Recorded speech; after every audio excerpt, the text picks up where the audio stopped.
जय हिंद। आप सभी को द उमंग प्लेटफॉर्म पे बहुत बहुत स्वागत है। जैसा कि आपको पता है कि बिहार एसआई का नोटिफिकेशन 2 से 4 दिनों के अंदर आने वाला है। बिहार पुलिस का भी एग्जाम होने वाला है और हमारा 69 बीपीएससी का पीटी भी होने वाला है। तो ऐसा देख करके हम सोचे कि चलो एक साइंस का एक सीरीज चलाया जाए जिसमें साइंस के महत्वपूर्ण क्वेश्चनों को हम लोग कवर करने का प्रयास करेंगे। तो चलिए हम सबसे पहले शुरुआत करते हैं। तो सबसे पहला हमारा क्वेश्चन जो रहेगा, सबसे साइंस से ही रिलेटेड हमारा ये वीडियो रहेगा, इसमें सारा साइंस का ही क्वेश्चन रहेगा। तो सबसे पहला है आपका कि प्रकाश वर्ष मात्रक है। यह जो होता है आपका बहुत कॉमन क्वेश्चन है, आप भी बहुत सारे सेट में देखे होंगे कि प्रकाश वर्ष किसका मात्रक होता है। तो प्रकाश वर्ष किसका मात्रक है?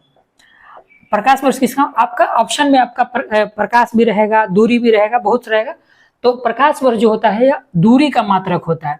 यह बहुत लंबी दूरियों को मापने के लिए इसका प्रयोग किया जाता है। आपका प्रकाश वर्ष मतलब कि बहुत दूरी करने मतलब खगोलीय पिंड के बीच की दूरी को मापने के लिए हम लोग किस यूनिट का प्रयोग करते हैं? तो प्रकाश वर्ष यूनिट का प्रयोग करते हैं, क्योंकि किलोमीटर और मीटर में हम माप नहीं सकते हैं पृथ्वी और चांद की दूरी, तो इसलिए ऐसे यूनिट का प्रयोग किया जाता है। तो प्रकाश वर्ष मात्रक है आपका दूरी का। अब इससे संबंधित हम समझते हैं पहला पॉइंट इसमें कि एक प्रकाश वर्ष में आपका एक पार्सेक में कितना प्रकाश वर्ष होता है? आपका दूरी का सबसे अगर बड़ा मात्रक पूछा जाता है तो वो पार्सेक होता है आपका। तो एक पार्सेक में कितना प्रकाश वर्ष होता है? तो एक पार्सेक में आपका 3.0।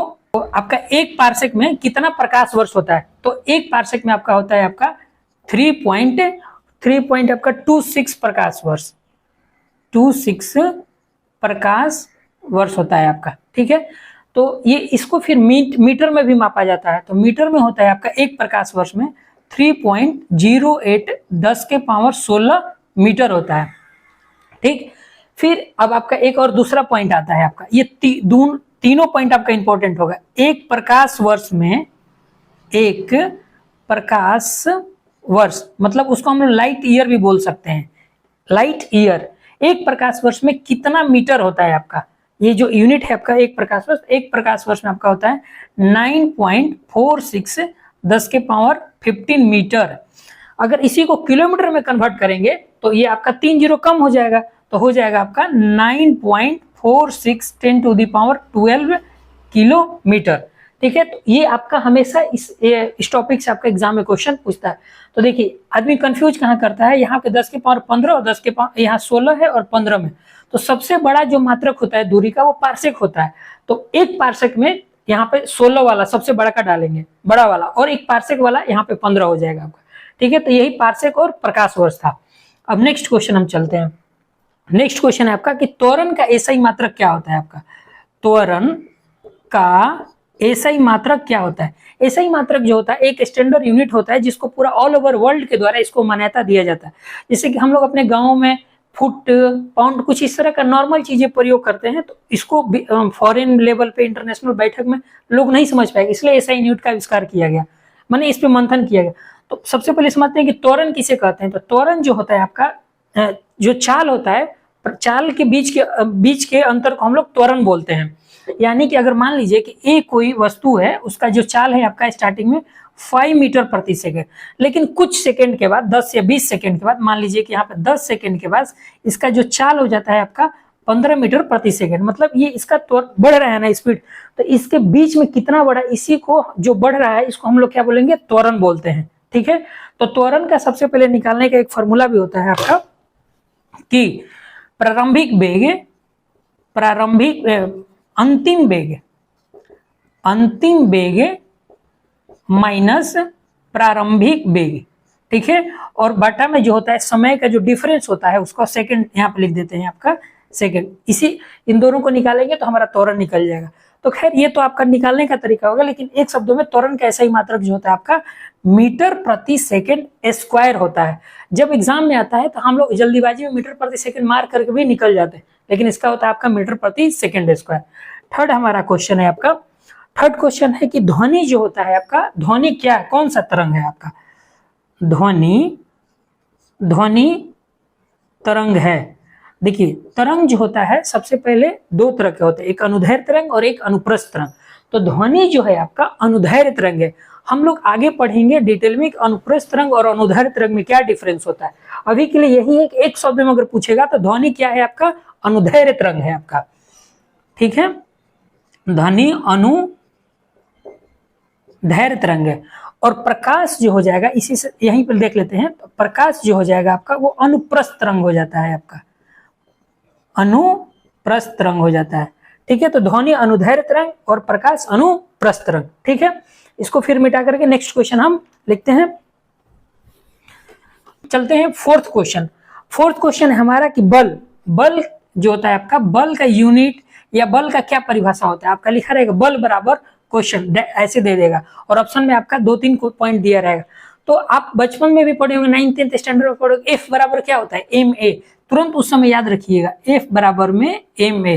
तो एम का जो मतलब होता है वो आपका द्रव्यमान, तो बल बराबर हो जाएगा आपका द्रव्यमान गुना त्वरण, द्रव्यमान गुना त्वरण, यही होता है आपका बल का फॉर्मूला। और जब आप एग्जाम देखिएगा तो वहां पर एफ नहीं लिखेगा, क्योंकि एफ लिखेगा तो आप तुरंत एम ए से पकड़ लीजिएगा, वहां पर लिख देगा कि बल बराबर क्या होगा, तो हम द्रव्यमान गुना त्वरण हो जाएगा आपका, ठीक है। और इसका ऐसा यूनिट जो होता है आपका न्यूटन होता है, ठीक। अब हम नेक्स्ट फिफ्थ क्वेश्चन पे चलते हैं। फिफ्थ क्वेश्चन है हमारा कि दांत टूटने लगता है। देखिए कितने से कम पीएच मान पर, कितने से कम पीएच मान पर दांत टूटने लगता है आपका, दांत टूटने लगता है आपका, दांत टूटने, देखिए पीएच जो मान होता है वो पीएच मान का जो स्टैंडर्ड वैल्यू होता है वो 7 से अगर वो कम है तो वो अम्लीय हो जाएगा। 7 से अगर कम है, अगर किसी द्रव का पीएच मान, तो वो हो जाएगा आपका अम्लीय, कम होगा। कम कहने का मतलब कि 6, 5, 4, 3, 2, 1, तो ये वो जो द्रव होगा आपका लिक्विड वो अम्लीय होगा। अगर किसी लिक्विड का पीएच मान 7 से ज्यादा है, जैसे 7, 8, 9, 10, तो वो जो होता है वो क्षारीय होते हैं।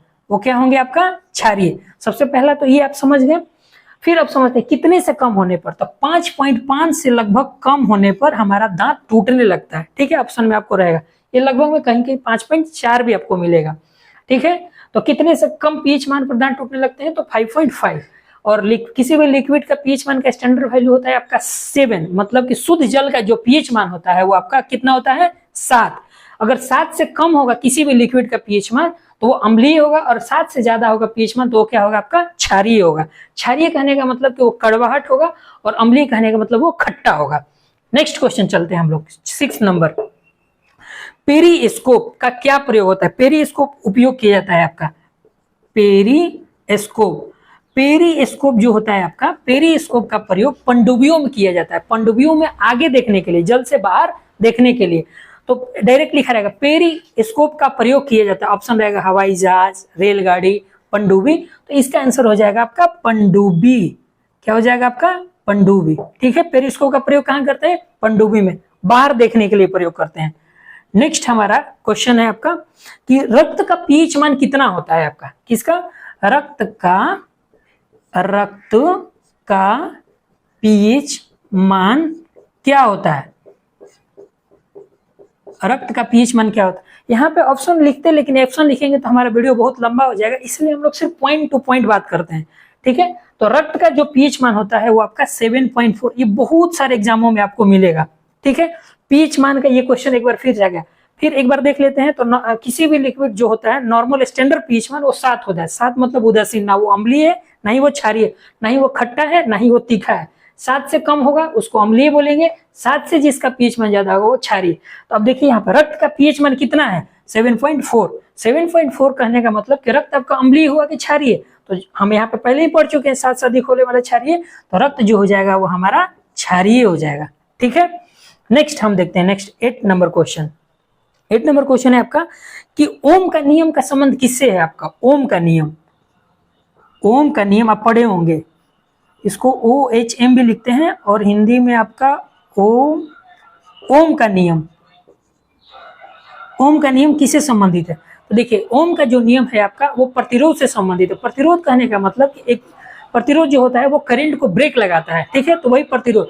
तो ओम का नियम आपका किससे संबंधित है, तो ओम का जो नियम होता है आपका वो प्रतिरोध से संबंधित है। किससे संबंधित है आपका, तो प्रतिरोध से संबंधित है। ठीक है।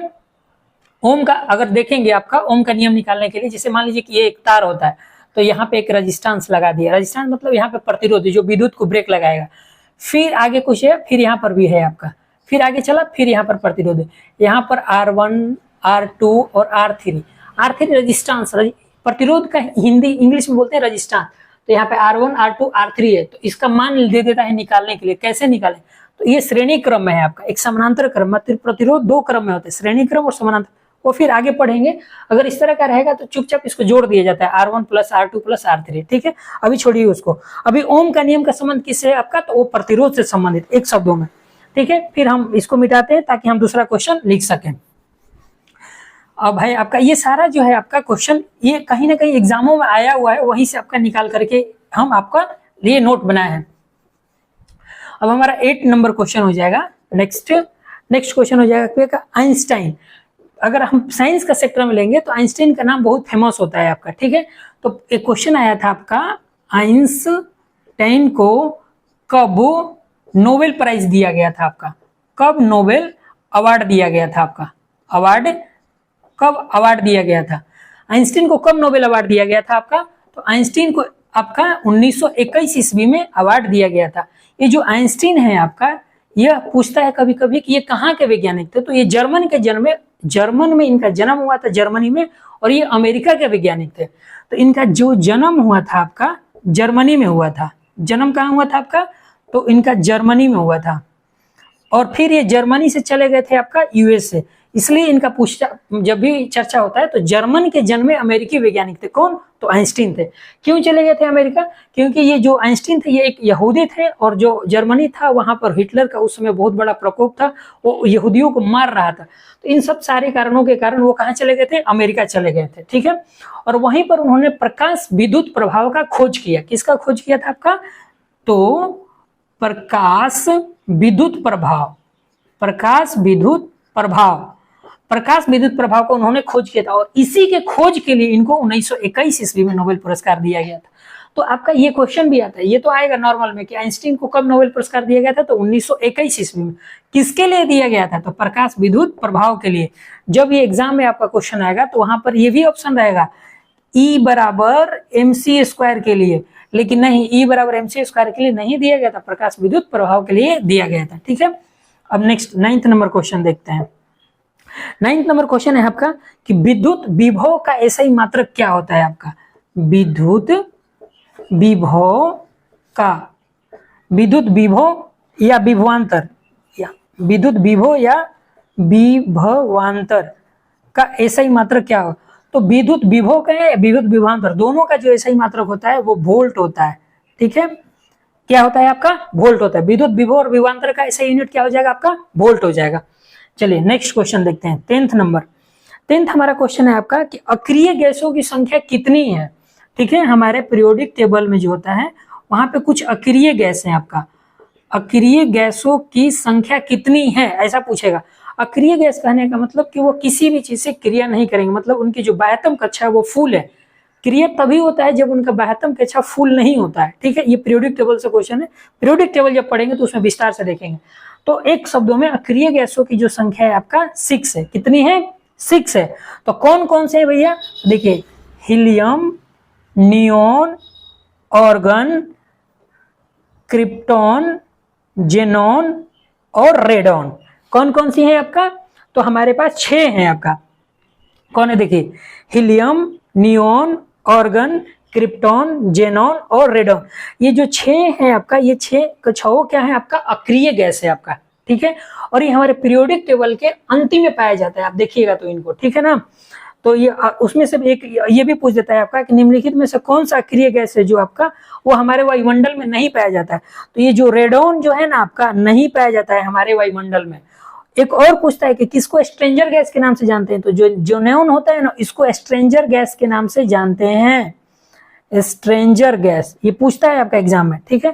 देखिए रेडॉन कैसे याद रखिएगा नॉर्मल में, तो रेडॉन रॉड जो होता है लोहे का होता है, भारी होता है, इसलिए ये वायुमंडल में नहीं पाया। ये साइंस सिस्टमेटिक तर्क नहीं है, सिर्फ याद करने का तरीका है आपका। तो निम्नलिखित में से कौन सा अक्रिय गैस जो वायुमंडल में नहीं पाया जाएगा, तो हो जाएगा रेडॉन, क्योंकि वो रॉड है। और किसको बोलेंगे स्ट्रेंजर गैस, तो वो हो जाएगा आपका जेनॉन को स्ट्रेंजर गैस के नाम से जानते हैं। ठीक है, अब हम चलते हैं आगे नेक्स्ट क्वेश्चन की ओर। नेक्स्ट हमारा क्वेश्चन है,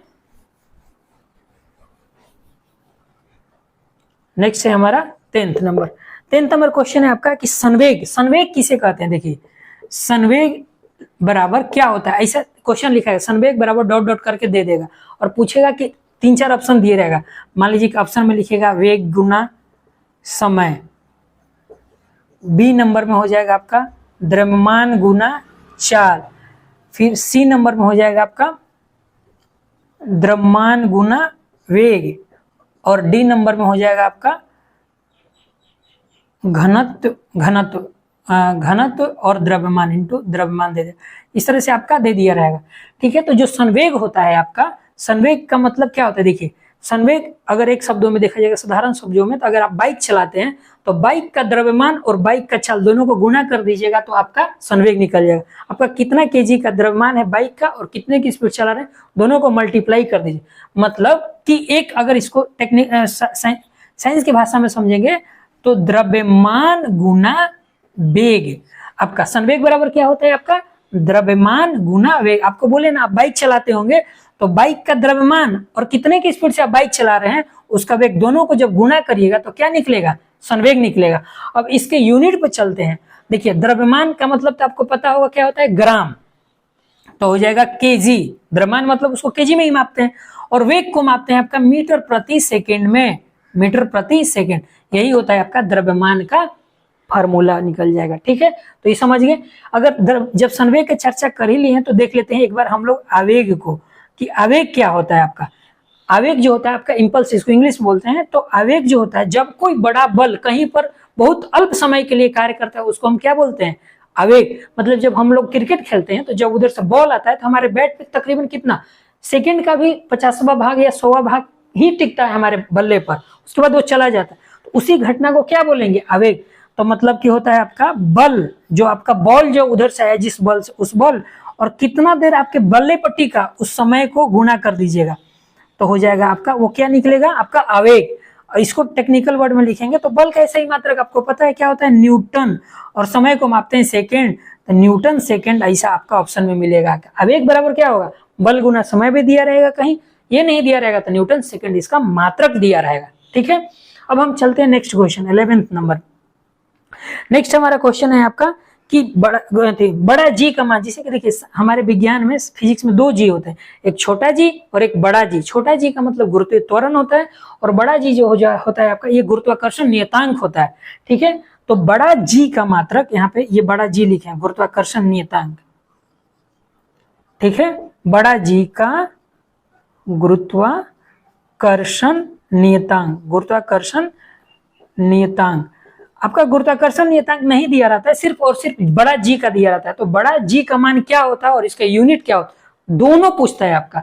तो बड़ा जी का यूनिट अगर देखेंगे, बड़ा जी का मात्रक क्या होता है, तो न्यूटन मीटर स्क्वायर पर केजी स्क्वायर, यही आपका इसका मात्रक होता है, न्यूटन मीटर स्क्वायर पर केजी स्क्वायर। ठीक है, इसका अगर वैल्यू पूछेंगे, इसका मात्रक क्या होता है आपका, तो 9.46 से जी का तो मात्रक हो गया, इसका मान होता है आपका 6.46 मात्रक, सॉरी 6.67 10 टू द पावर -11 होता है, और यूनिट आपका यही डाल देंगे।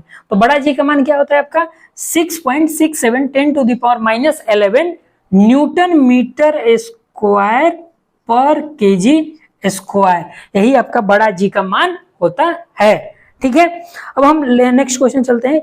एक और बस लास्ट क्वेश्चन रहेगा हमारा। क्वेश्चन है कि प्रकाश का वेग सर्वाधिक होता है, आपका प्रकाश का वेग सर्वाधिक होता है क्या चीज में, प्रकाश का वेग सबसे अधिक होता है ठोस में, द्रव में, गैस में या निर्वात में। तो आपका इस तरह से आपका 4 ऑप्शन दिया रहेगा। उन 4 ऑप्शन में आपका जो प्रकाश का जो वेग होता है वो निर्वात मतलब वैक्यूम, जहां कुछ नहीं है वहां पे प्रकाश का वेग सबसे अधिक होता है। तो एक लाइन में इसका आंसर क्या हो जाएगा, प्रकाश का वेग सबसे अधिक कहाँ होता है, तो निर्वात में।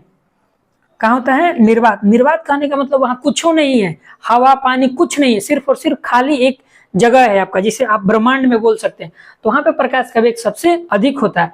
ठीक इसी तरह से अगर हम प्रकाश का बात किए हैं तो ध्वनि पर भी देख लेते हैं कि ध्वनि का वेग सबसे अधिक कहाँ होता है आपका। तो ध्वनि का वेग जो होता है आपका, उसी तरह से इसका ऑप्शन अगर ले लेते हैं आपका, मान लीजिए ए ऑप्शन में रहेगा आपका ठोस, बी में रहेगा आपका द्रव, और सी में रहेगा आपका गैस, और डी में मान लीजिए रहेगा निर्वात, वैक्यूम, जहां कुछ भी नहीं है। तो जो ध्वनि का जो वेग होता है सबसे अधिक जो होता है आपका ठोस में होता है, क्योंकि जो ध्वनि है वो अनुदैर्घ्य तरंग, उसको चलने के लिए कुछ ना कुछ माध्यम चाहिए। ध्वनि जो होता है आपका निर्वात में नहीं चलता है। आपका ऑप्शन रहता है आपका कि ध्वनि निम्नलिखित में से किस में गमन नहीं कर सकता है। अपोजिट क्वेश्चन पूछेगा, तो अगर इस तरह से पूछेगा तो उस समय इसका आंसर निर्वात हो जाएगा, क्योंकि ध्वनि को चलने के लिए कुछ ना कुछ चाहिए, क्योंकि यह जो होता है मैकेनिकल वेव है, अनुदैर्घ्य तरंग है। तो ध्वनि का वेग सबसे अधिक होता है आपका ठोस में, प्रकाश का वेग सबसे अधिक होता है निर्वात में। तो आज का हमारा यही आपका साइंस का कुछ इंपॉर्टेंट क्वेश्चन था।